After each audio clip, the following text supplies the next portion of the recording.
Dear students, आज मैं आपको लांबिक वक्र की निर्देशांक पद्धति में किसी सदिश का कर्ल कैसे निकालते हैं वो बताने जा रहा हूँ। हमने सदिश का डाइवर्जेंस निकाला है, तो कर्ल निकालना भी लगभग वैसा ही है, थोड़ा सा अंतर है, तो वह आज मैं आपको बताने जा रहा हूँ। तो हमने एक सदिश ले लिया है ए। इस सदिश के तीन घटक a1, a2, a3, तीन इकाई सदिश लांबिक वक्र की निर्देशांक पद्धति के e1, e2, e3। तो सदिश हो गया a equal to a1 e1 plus a2 e2 plus a3 e3। अब डाइवर्जेंस में हम e1 को e2 क्रॉस e3 लिखते थे, e2 को e3 क्रॉस e1 लिखते थे। ऐसा यहाँ नहीं कर रहे हैं कर्ल में, और हम सीधा इकाई सदिशों को ग्रेडियंट के पदों में लिख रहे हैं। तो e1 equal to h1 del u1 और e2 equal to h2 del u2 और e3 equal to h3 del u3, ये हम प्रयोग कर रहे हैं। तो इसका जब हम प्रयोग करेंगे तो हमारे पास सदिश हो जाएगा a equal to a1 h1 del u1 plus a2 h2 del u2 plus a3 h3 del u3। इस सदिश का अब हम निकालते हैं कर्ल, और किसी भी सदिश के कर्ल निकालने का अर्थ है उस सदिश को डेल से क्रॉस गुणा करना। ये ध्यान रखना, डाइवर्जेंस निकालना है डेल से डॉट प्रोडक्ट करते हैं, और कर्ल निकालते हैं तो डेल से क्रॉस गुणा करते हैं। चाहे डॉट गुणा करें चाहे क्रॉस गुणा करें, डेल की प्रॉपर्टी वही रहती है कि इसमें ये अदिश राशि पर ऑपरेट होकर उसको सदिश भी बना देता है, और ये खुद ऑपरेटर भी है। तो डॉट गुणा या क्रॉस गुणा करते समय हमको ध्यान रखना है कि ये किस पे ऑपरेट हो रहा है। तो दो फलनों का किस तरह अवकलन करते हैं वो हमको ध्यान रखना है। इसी तरह हम डेल का क्रॉस गुणा करेंगे जैसे हम डेल का डॉट गुणा कर रहे हैं। तो हमने कर दिया क्रॉस गुणा, तो डेल क्रॉस ए, तो del cross A is equal to, तो डेल पहले a1 h1 पर ऑपरेट होगा, दूसरा फंक्शन एज इट इज रहेगा। तो डेल जब a1 h1 पर ऑपरेट होगा तो ये ऑपरेट होकर के इसको सदिश बना देगा, ग्रेडियंट बना देगा, और ग्रेडियंट होता है सदिश। तो फिर क्रॉस गुणा हो जाएगा, del a1 h1 cross del u1। फिर डेल ऑपरेट होगा क्रॉस गुणा के साथ दूसरे फंक्शन पर, तो a1 h1 as it is रहेगा, और डेल ऑपरेट हो जाएगा u1 पर, सामने रहेगा क्रॉस, तो डेल क्रॉस u1। तो पहले पद पे ऑपरेट हुआ del a1 h1 cross del u1 plus a1 h1 del cross del u2। तो इसी तरह दूसरे पद पे ऑपरेट करेंगे, इसी तरह तीसरे पद पे हम ऑपरेट करेंगे। अब यहाँ जो ये 6 पद प्राप्त हुए, इसमें दूसरा पद, चौथा पद और छठा पद, इसमें आता है del cross del u1, del cross del u2, del cross del u3। अब डेल क्रॉस डेल u3 यानी कि u3 का ग्रेडियंट, और डेल क्रॉस यानी कि कर्ल, तो ग्रेडियंट का कर्ल।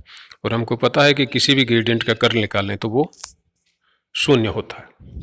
इस तरह इस प्रॉपर्टी का यूज करें तो हमारे पास दूसरा, चौथा और छठा पद शून्य हो जाएगा, और हमारे पास 3 पद बचेंगे डेल क्रॉस ए के।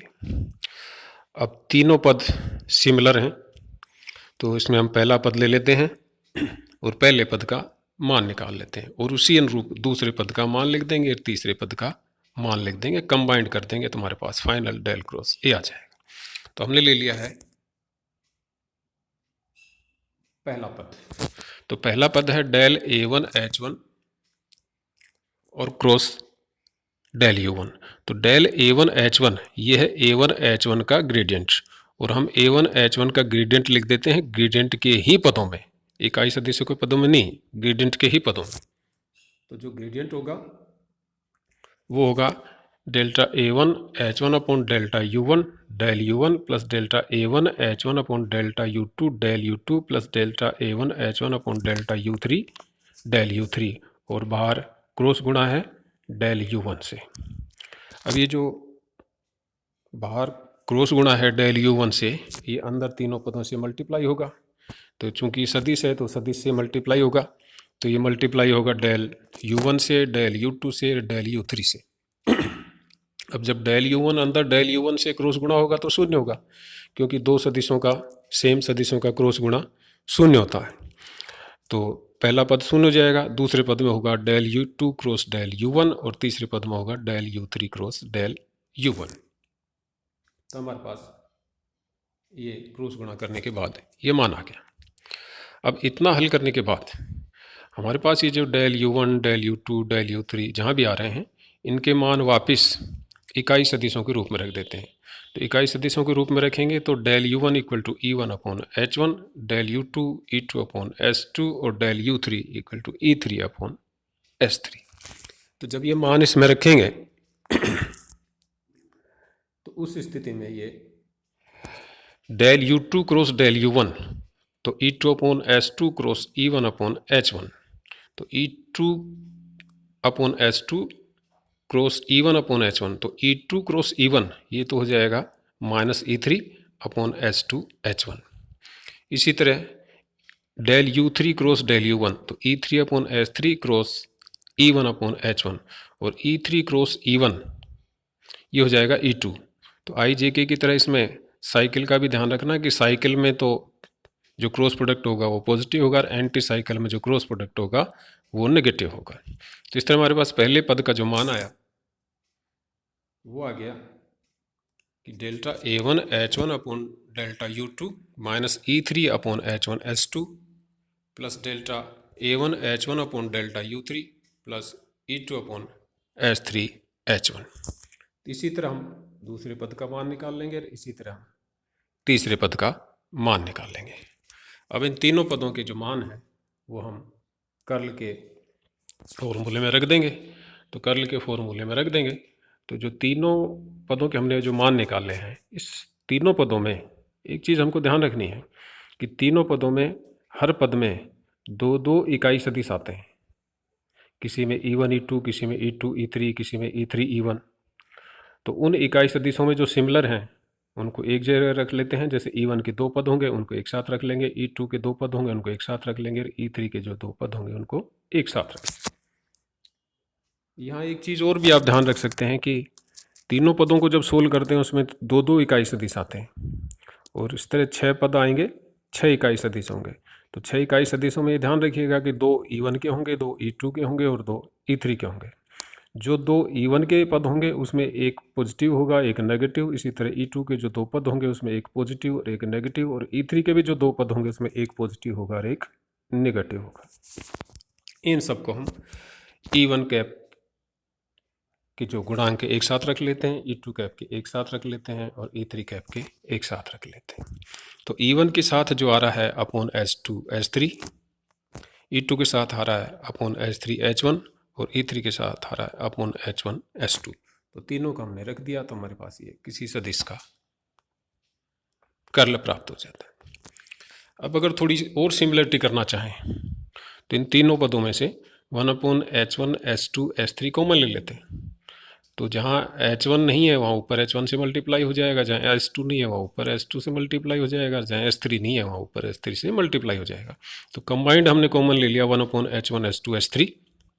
तो हमारे पास बच गया curl of A equal to 1 upon H1 S2 S3 into H1 E1 cap delta A1 H1 upon delta U2 minus delta A2 S2 upon delta U3 plus S2 E2 delta A1 H1 upon delta U2 minus delta A3 S3 upon delta U1 plus delta S3 E3 delta A2 S2 upon delta U1 minus delta A1 H1 upon delta U2। इसकी एक और विशेषता है कि अगर अब हम इसको सारणी के रूप में रखना चाहें तो हम रख सकते हैं, और ये 3/3 का एक डिटर्मिनेंट या सारणी बनता है जिसमें जो पहली रो होगी उसमें तो होगा H1 E1 S2 E2 S3 E3, दूसरी रो में होंगे U1 U2 U3 के आंशिक अवकलन delta upon delta U1 delta upon delta U2 delta upon delta U3, और तीसरे में होंगे सदिश के घटक स्केल फैक्टर के साथ यानी कि पहले में A1H1, दूसरे में A2H2 और तीसरे में A3H3 और कंबाइंड कॉमन होगा बाहर इस डिटर्मिनेंट से 1/H1H2H3। तो हमारे पास फाइनल ये सारणिक रूप में आ जाता है। जब उपयोग करते हैं तो ये सारणिक रूप ही ज़्यादा आसान होता है, तो इसी रूप में हम कर्ल का फॉर्मूला यूज करते हैं, और वो कर्ल का फॉर्मूला है डेल क्रॉस ए या ए का कर्ल इक्वल टू 1/H1H2H3। सारणी के पहली रो H1E1 H2E2 H3E3, दूसरी row delta upon delta U1 delta upon delta U2 delta upon delta U3, तीसरी रो A1 H1 A2 S2 A3 S3। इस तरह हम किसी सदिश का लांबिक वक्र की निर्देशांक पद्धति में कर्ल निकालने का फॉर्मूला ज्ञात करते हैं, और जैसा कि मैंने बताया इसको सारणिक रूप में ही लिखते हैं और सारणिक रूप में ही इसका यूज करते हैं। इस चैप्टर में इतना ही। Thank you.